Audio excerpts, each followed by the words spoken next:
اگر گھر میں خواتین کا سر کھلا رہتا ہے تو کیا لعنت ہوتی ہے؟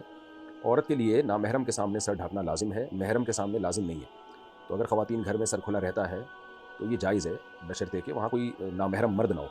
لیکن بہرحال افضل یہی ہے، حیا کے زیادہ قریب ہے یہ بات، کہ سر پہ چادر رہے۔ یہ جتنا حیا ہوگی شریعت اس کو اتنا زیادہ پسند کرے گی۔ جن گھروں میں حیا کا ماحول ہوتا ہے اللہ تعالیٰ ان گھروں سے محبت کرتے ہیں۔ اس کی مثال ایسے ہے کہ آپ قمیض اتار کے بھی گھر میں گھوم سکتے ہیں، لیکن آپ کے والد آپ کے بھائی اگر گھوم رہے ہوں، تو مردوں کی بات کر رہا ہوں، تو مرد قمیض نہیں اتار کے گھومتے ان کے سامنے، تھوڑی حیا آتی ہے انسان کو، یار ابا بولیں گے کیا ننگا پتنگا پھر رہا ہے، کپڑے پہن تمیز سے۔ تو اب آپ اس میں یہ کہیں کہ شرعن جو ہے عین بھی بڑا گاڑھا نکالیں کہ کرتا پہننا شرعن لازم نہیں ہے، میرے ذمہ تو صرف یہ لازم ہے کہ ناف سے لے کے گھٹنے تک میں کور کروں، اس کو ڈھانپ کے رکھوں۔ تو ناف سے گھٹنے تک میں نے ایک دھوتی باندھی ہوئی ہے، میں ایسے ہی گھوموں گا۔ ظاہر کہا جائے گا بے حیا آدمی ہے، عجیب، حیا کے خلاف کام کر رہا ہے۔ حیا کا تقاضا یہ کہ پراپر ڈریس پہنا جائے۔ تو اسی طرح خواتین کے لیے سر ڈھانپے بغیر گھومنا بھی گھر میں جائز ہے، لیکن حیا کا تقاضا، میں یہ نہیں کہہ رہا جو سر نہیں ڈھانپتی وہ بے حیا ہے، لیکن بہرحال حیا کے زیادہ قریب یہی ہے کہ سر کو ڈھانپنے اچھی بات ہے۔ مفتی صاحب نماز میں بہت وسوسے آتے ہیں، اس کا حل کیا ہے؟ اس کا حل یہی ہے کہ آنے دیں اور اس سے پریشان نہ ہو، وسوسوں کو نکالنے کی بھی کوشش نہ کریں، آنے دیں اور اپنے کاموں میں مشغول رہیں۔ آپ نماز پڑھیں، اس کے بعد جو آپ کی ایکٹیویٹیز ہے اس کو پورا کریں اور ان سے پریشان نہ ہو۔ وسوسوں سے جو جتنا زیادہ پریشان ہوگا وسوسے اور زیادہ آئیں گے۔ اس کی مثال ایسے جیسے بچپن میں بچے آپ کو پتہ ہے ایک دوسرے کو چھیڑتے ہیں، جو کہ بہت ہی غلط کام ہے۔ کسی کی چڑ رکھ دی آپ نے، بچوں نے کسی کو موٹو موٹو کہنا شروع کر دیا، وہ موٹو سے چڑ رہا ہے، جب چڑھے گا تو بچوں کو اور ہنسی آتی ہے، وہ اور چھیڑتے ہیں اس کو، وہ اور غصہ کرتا ہے کہ کیوں مجھے موٹو بول رہے ہو، کیوں مجھے موٹو بول رہے ہو، اور غصہ کرتا ہے۔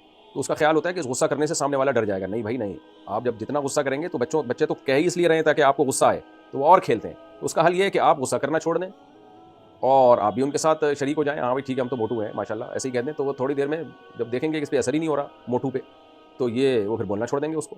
اس طرح کسی کا نام ٹھگنو رکھ دیا، ٹھگنو بول رہے ہیں، اس کو غصہ آ رہا ہے، وہ غصے میں اور ٹھگنا ہوتا جا رہا ہے، تو وہ بھائی وہ غصے سے تھوڑی ہوگا، وہ تو بچے تو اور چھیڑیں گے۔ ہم اسکول میں تھے نا، اسی طرح چھیڑتے تھے ایک دوسرے کو، تو دیکھتے تھے نا جو جس کی کوئی چڑ رکھی ہوئی ہے اس کو اور لال پیلا ہو رہا ہے تو اور چھیڑتے تھے اس کو، وہ تو پھر ایک تفریح بن جاتی تھی، سارے کام کاج چھوڑ کے پھر اس کو چھیڑنے میں ہی سارا ٹائم گزرتا تھا۔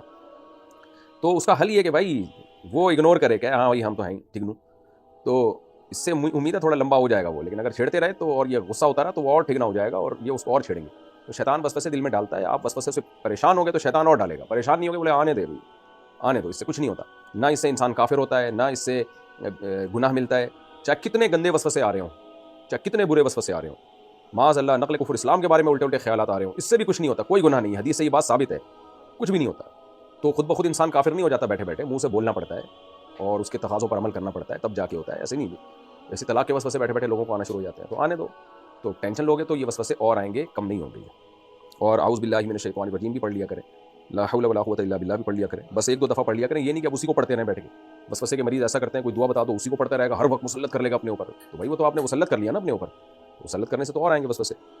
بارش کی وجہ سے قبر بیٹھ جائے تو کیا مٹی سے برابر کر سکتے ہیں؟ جی کر سکتے ہیں، اگر تازہ قبر ہے، بہت پرانی قبر ہو جائے، 10 سال تقریباً گزر جائیں، تو 10 سال میں کراچی میں عام طور پر جو زمین ہے جس طرح کی، میت بالکل ختم ہو جاتی ہے، تو اس میں پھر دوسرا مردہ بھی دفنانا جائز ہے اگر ضرورت ہو تو۔ لیکن اگر کوئی جو ہے وہ اس میں مٹی کو نہ بھی ٹھیک کرے تو بھی ٹھیک ہے، لیکن ٹھیک کر دے تو بھی ٹھیک ہے، کوئی حرج نہیں ہے اس میں۔